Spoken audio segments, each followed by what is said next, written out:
आज आहे संकष्टी चतुर्थी आणि चतुर्थी म्हटलं की आमच्या बिल्डिंगमध्ये गणपतीची छान पूजा आरती होते. शेजारच्या बिल्डिंगमध्ये तर मस्त असं भजनच होतं.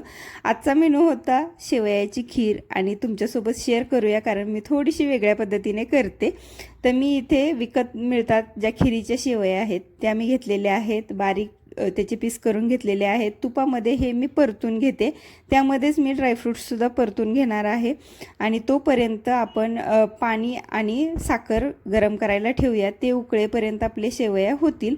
आणि इथे मी नॉर्मल टेम्परेचरचं दूध घेतलेलं आहे. त्यामध्ये कस्टर्ड पावडर घालायची 1 चमचा. हा एक पदार्थ वापरून बघा, खिरीची टेस्ट एकदम बेस्ट होणार आहे.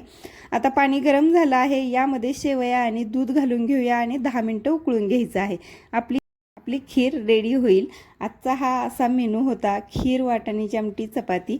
आणि तुम्हाला हे सांगायचं विसरूनच गेले होते की शिवजयंतीच्या वेळी जी महिला रांगोळी स्पर्धा झाली होती त्यामध्ये मी ही रांगोळी काढली होती आणि त्याचं प्राईज मला हे मिळालेलं आहे.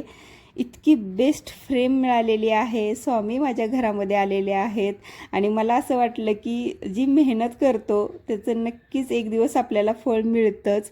तर अशी ही फ्रेम आहे. तुम्हाला ही फ्रेम कशी वाटते ही नक्की मला सांगा आणि तुम्हीसुद्धा प्रयत्न करायचे सोडू नका. नक्कीच प्रयत्नाचं फळ आपल्याला मिळतच राहतं.